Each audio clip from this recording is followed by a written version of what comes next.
banana cake, banana bread.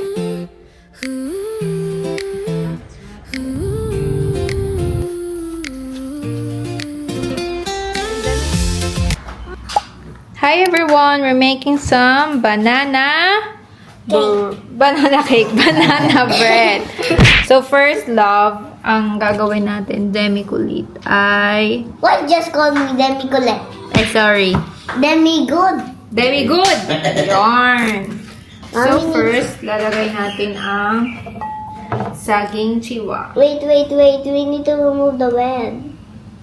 It's fine, love. I can quickly put it out. Oh, you mash it, love. Mash it. You have to mash it, love. Good job. There you go. You can do it. This is mine. Ay, just di kinain na yun. Di wala na tayo pong... De. Slowly, love. Ano ba yan? Kumakain habang... Di. Kinain na yung saging. And there you go. So we have more. 3. Slowly. Love, put up. You have to put back here, love. Like this, oh. It's really hard. You should mash it. Okay, so I mash it, love. It's too hard for me. Okay. There you go. Or I'm gonna mash too hard. Okay. Like, Yeah. Wait lang. Wait. yeah. So, first, wait lang. Okay. Go, love. Go mash mo na, love.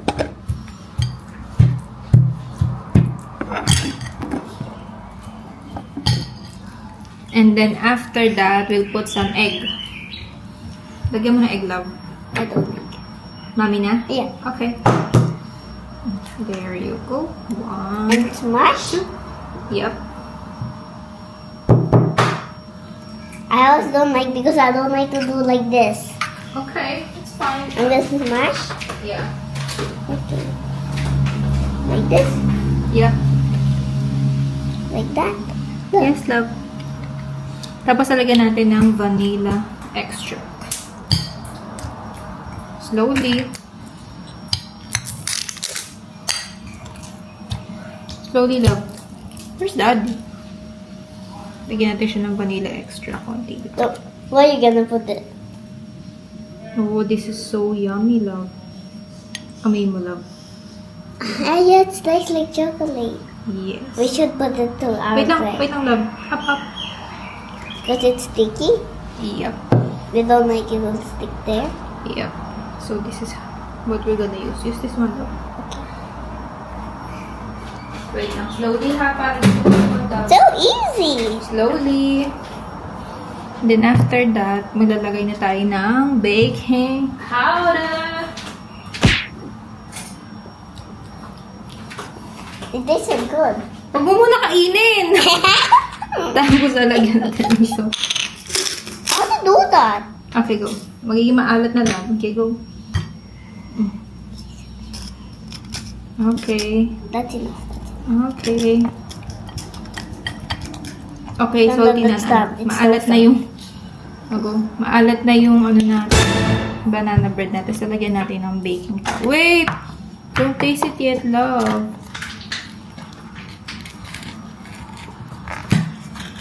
Wait, love.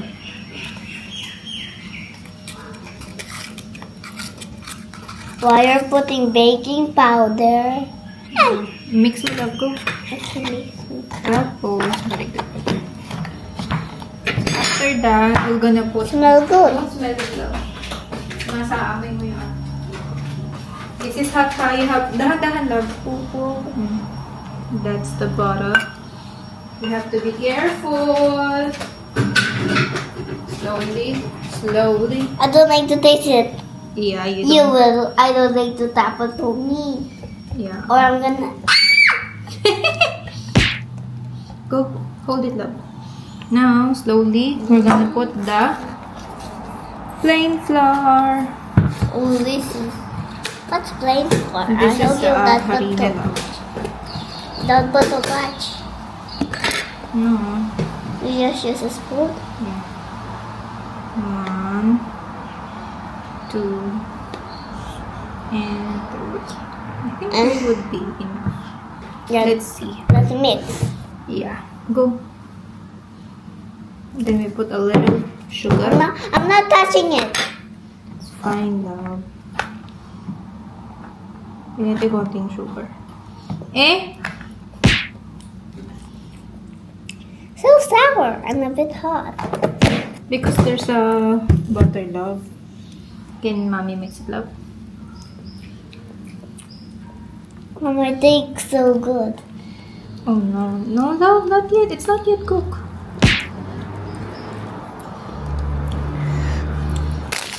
Nilalagyan natin ng chocolate.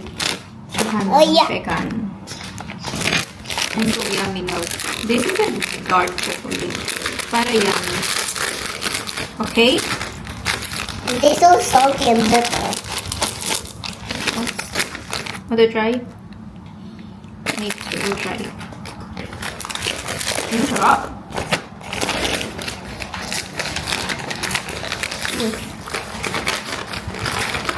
Mommy, I'm You gonna want to try this one? This one. This is a pecan.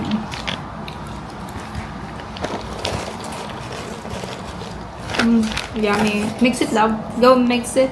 Go mix it. I'll smash. Nah, mix love like this. Slowly, love. Go. Go na mix mo. We don't have a bigger bowl kasi, love. So we'll put it here. Yes.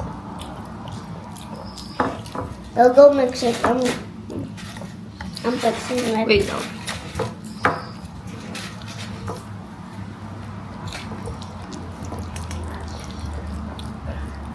It's gonna be melted when you put it in the microwave. See this? Yeah.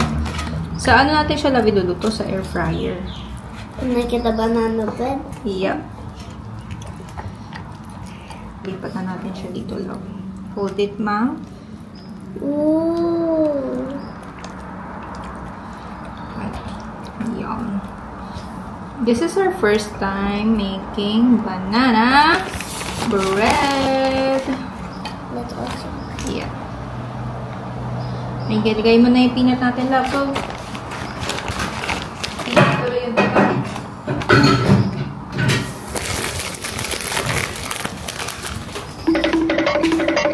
Ayan, nice. Cool.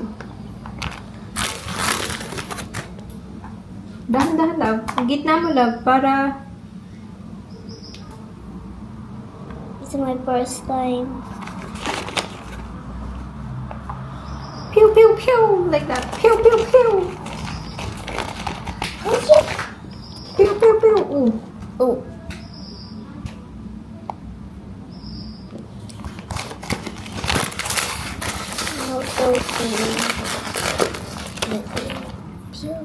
Go, love.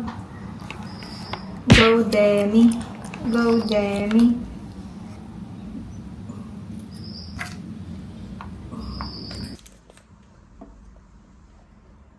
Wait, I think I know how to get. Cara there, Tammy and Jamie for breakfast. Cairns 99.5 truck. It is completely finished. It ended up nil all at full time. Went to extra time. There was a red card. Okay, guys. Nandito kami sa DFO outlet. So, bibili kami ng car seat. Yeah. Let's go. Car seat. Diyan tayo bibili. Ayan. Right here.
Oo, Dad. Ikaw na.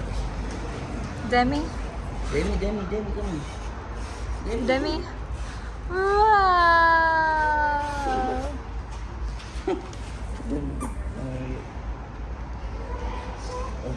Okay. Ooh, you're so happy, love. Wow. Look at that, love. That's so cute.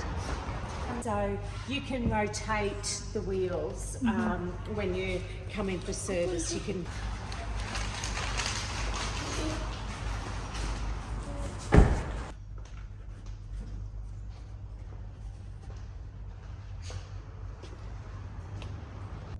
Wow. You happy, love? Now I don't like to drive it over.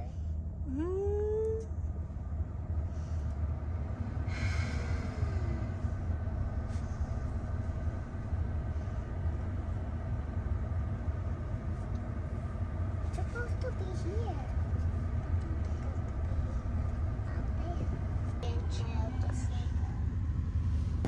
So, a couple of things that you want to remember. This transmission is very different to what it may normally be. So, what you'll need to remember is some three things that I say. Up for reverse, brings that up. Down for drive, push for park. Yay, we have our bus stop. Let's go home. Are we gonna go home? Yes, love. Say hi. Look, they're jogging. Yeah, love. Their bike. Head toward Doyle Street. In 200 meters, turn right onto Brown Street.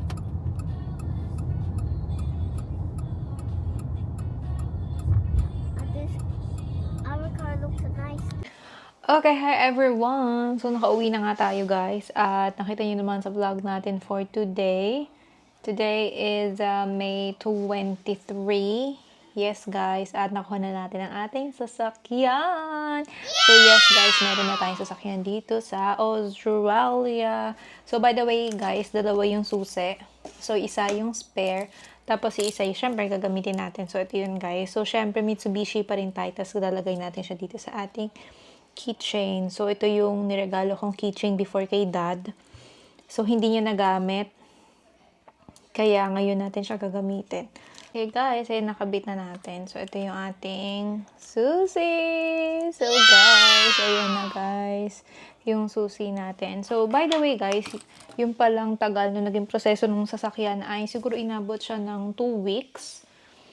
Yep, 2 weeks siya inabot guys yung paghihintay namin para dun sa car. So basically kinuha namin yung medyo bulky na sasakyan kasi guys meron kaming maliit. So wag naman. Kasi guys, pagka medyo bulky guys, yung sasakyan, alam mo medyo ano yung bata, whatever happens, alam mo medyo bulk guys yung sasakyan. So, medyo protektado tayo. So, wag naman. Yan.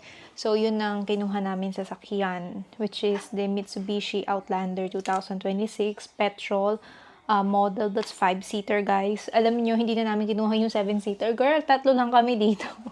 So, ba't namin kukunin yung 7, diba? Sino yung upo doon sa, alam niyo yun? So, kinuha namin guys is yung 5-seater, which is medyo malaki yung area niya na lagayan ng mga kung anik-anik sa likod guys. So, sakto lang din yung laki niya para sa family namin, which is 3 lang din naman kami. Just in case na may pumuntang relative or kamag-anak or ano guys, dito kaibigan, dito guys sa amin sa Queensland is medyo maluwag guys yung sasakyan tsaka yung lalagyan ng kanilang mga kagamitan sa sasakyan.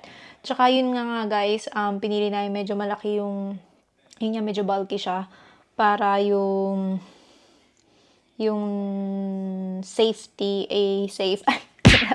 Ayun guys, so, hindi na pantay yung kilay natin, nabura na ate kabila. So anyway guys, tapos na kaming kumain at ano pa ba? Today is Thursday nga pala, girl! Isang araw na lang. Day off na ni Inday. So, yun guys. So, again, nasa prep pa din tayo ngayon linggo na to hanggang sa susunod na 2 linggo. So, yun guys, ang update natin for this week. So, medyo matagal tayo hindi naka-upload kasi ang daming ganap. Alam mo yung parang chill lang na hindi naman lahat ng, syempre filtered yung ipapakita natin, 'di ba? Hindi naman natin ipapakita lahat ng nangyayari dito sa amin sa Australia. Syempre, gusto rin naman namin yung may konting privacy kahit sinishare namin the whole story of our life here. Tsaka guys, alam nyo, gusto ko yung ginagawa ko na to, which is yung editing ng video, posting, ganyan. Lalo na kapag may time. Kasi alam niyo yun, yung parang diary na rin namin to as a family, diary ko sa sarili ko. Alam niyo yun guys, yung makikita mo yung growth, yung travel, lahat ng, lalo na guys, yung si Luris, ang daming videos dito sa channel to, which is ang liit niya pa, ganyan, hanggang sa from Philippines, tas ngayon nasa Australia na kami. So, ang laki nung difference guys. Malaki. Lalo na guys, adjustment nung anak namin. Sobrang nanibago siya kasi as in, tatlo lang kami dito. Wala siyang ibang bata na, alam mo yung ka-socialize niya. Unlike sa Philippines, marami siyang kalaro, marami siyang nakikitang mga bata dito. Just kami lang. Although dinadala din namin siya sa park, syempre iba din yung friends niya talaga na lagi niyang nakakasama. Yung talagang sasabihin niya na, oh, friend ko si ganito, si ganyan, ganern. So, talaga napakalaki na adjustment sa kanya. So, anyway, guys, from May, June, July, nakaka 2 months na kami, guys. And after 2 months, yan, meron na tayong sasakyan. Unlike na iba, guys, mas mabilis sa kanila na nagkakaroon ng sasakyan. Yung sa case kasi namin, guys, medyo natagalan kami avail ng sasakyan kasi pinag-iisipan naming mabuti. Alam niyo yun? Kasi syempre, although kahit na sabihin mong pwede naman palitan, ganyan, madali lang naman bumili ng another brand or model ng sasakyan. Syempre, gusto namin yung first car namin, yung talagang gusto na namin. Tsaka, in a way na, alam mo yun, yung feel mo na safe ka. Tsaka guys, kasi dito sa, kahit naman kasi saan, alam mo yun, yung uso yung nakawan ng sasakyan, ganyan. So, you have to tago your keys, no? So, yan. So, kailangan itago yung mga kasusian. Although, guys, medyo maraming incidents sa gawin namin dito na kukuhanan ng sasakyan, ganyan. Yung may mga kabud kakatok sa pinto, ganyan. Yung mga ganyan. Just, you know, kahit naman saan diba? Kahit naman sa Philippines, maraming incident na ganun. Yun lang talaga maging alisto, aware, ganyan. Hindi pwede yung, alam mo yung syang girl, hindi pwede. Maaagad ka, charot. Hindi, di ba? Alam mo yun, real talk lang tayo, guys. Real talk lang. So, parang pumapait lang. Charis. Okay, so yun guys ang ating update. And, meron tayong car. Yay! So,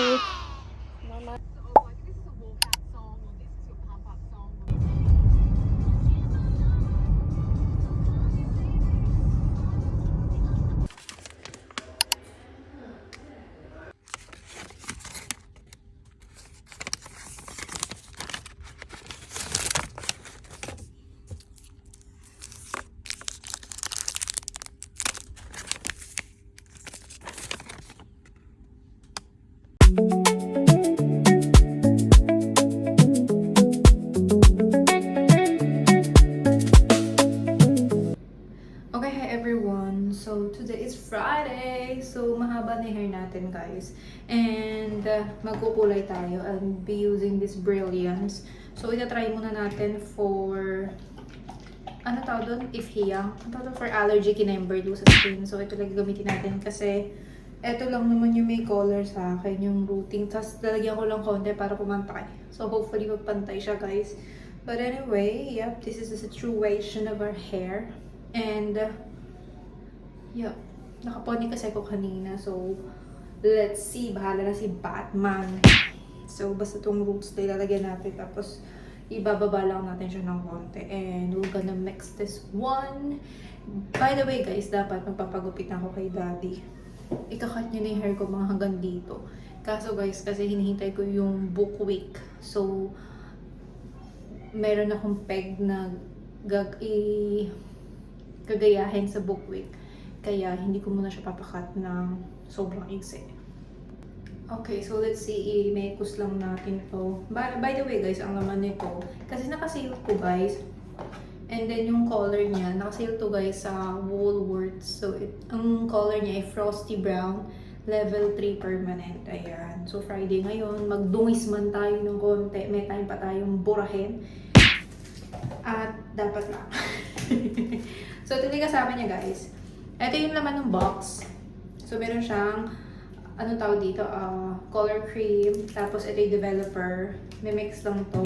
Tapos, meron na siyang kasamang post-color treatment. Tapos, meron siyang pamphlet sa loob. Yung mga direction root. And, open natin ano to.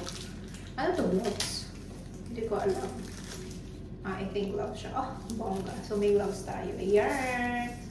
Ito ang gagamitin natin. So, first, i-mix ko lang tong dalawa and test kung tayo ay may allergy sa ingredients nito or walis. Ayan, guys. I-mix lang natin siya. Ayan. Tignan nyo, guys.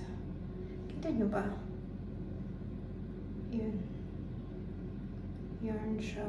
So, baka matapon. Baba ko na. Okay, guys. Ang pag-mix ko na siya, tapos, syempre, close natin yan. Kalugin na natin ang baba. Ayan, guys. Nag-allergy test na tayo. Naglagay tayo dito, guys, ng colorant kinemperl. Okay, so doon na tayo sa ating allergy test. So, dito tayo allergy. So, pagkasyahin natin to, guys. So, lagay na natin. So, unahin natin itong medyo baba, guys. Oops. Medyo lagi siya ng konti na in fairness. Okay. So, natapos na natin hair natin. So, babad na natin siya. So, hopefully, kumulay. Okay, guys. So, nakaligo na ako ng body ko. So, nauna tong hair. So, nabanawan ko na siya. Galing nagpantay yung color niya. Tapos nalagyan ko na din yung parang color treatment. So, patuyuin na natin. Tingnan niyo yung color. So, kumulay naman siya, girl. Girl! So, tingnan natin. Tuyuin ko lang, guys. Oops. Guys, look at my hair. Ang ganda. Look. Makita niyo ba yun? Yun, oh. Blower lang yan. Ang galing. At may ang shiny niya. In fairness, ang ganda guys ng pang-color nitong Brilliance. Sobrang mura pa niya. Tsaka hindi siya mabaho. Alam niyo. Tapos, tingnan niyo naman ang ganda ng color niya. Yun na, pagkasya ko yung isa na yun guys. Pero kasi sabi dito sa bottle, kapag ka mababa sa hanggang balikat, mas mahaba pa from shoulder pababa yung hair mo. So, recommended nila guys dalawa. Kasi guys, manipis lang naman yung haireret ko. So, pinagkasya ko yung isa. Guys, tingnan nyo naman. Ang ganda, girl. Oh. Kita nyo yun? Gabi na kasi, guys. Kaya siguro, mas maganda kapag bukas nito. Bukas ito makikita. Anyways, ayan. As in, tinuyo ko siya para makita ko yung color niya. Although sa loob, medyo mamasa-masa pa ng konti na lang na may buhok ko, guys. So, ito yung color niya. Nakita niyo ba? Nakita niyo na may before ko, diba, guys? Ang ganda. Tsaka guys, yung blinover ko siya. Hindi siya yung amoy na pangkulay na makyoho. Tsaka tingnan nyo, kanina naghulas-hulas ako din eh. Para akong merong extra hairline dito guys. Pero ngayon, hindi kasi tsaka pinunasan ko lang siya guys ng tissue na wala na siya agad. Ang galing, ang ganda. I must say, Brilliance is my new brand, Charis. Pero ang ganda niya, tingnan nyo naman. Diba? Nagpantay-pantay lahat ng kulay ng buhok ko. Pero mas ma-appreciate pa to kapag nasa daylight na tayo. As in yung talagang sinag ng araw yung gamit nating ilaw. I'm using the front cam by the way. And I must say, ang ganda ng Brilliance. It's a 10 over 10 for me. So siguro ito na yung hair color na lagi kong gagamitin na brand, Brilliance. Nagsasale to sa Woolworths. Tapos, sandali lang yung gamitin. Ginawa ko na siyang parang conditioner. Guys, kamay lang. Kinamay ko siya. Pero guys, ang ginawa ko, ni-layer ko siya. You know, kita niyo yan. Taray! Oh, hindi na ano yung buhok natin. By the way, again, ang kulay ko ay Frosty Brown Level 3 Permanent. Ito siya guys. Yan, ang ganda. At saka meron siyang color kinemberlo dito. Ganda guys. So, siguro kapag pakita ko sa inyo yung pinaka tsura niya. Kasi parang Parang natural color lang siya na pinanganak hang ganito yung buhok. Charis. Parang light lang na brown. Kasi, ayun, ganda. Sakto lang. And that's it. And see you on my next video. Bye! Good night, everyone. Mwah.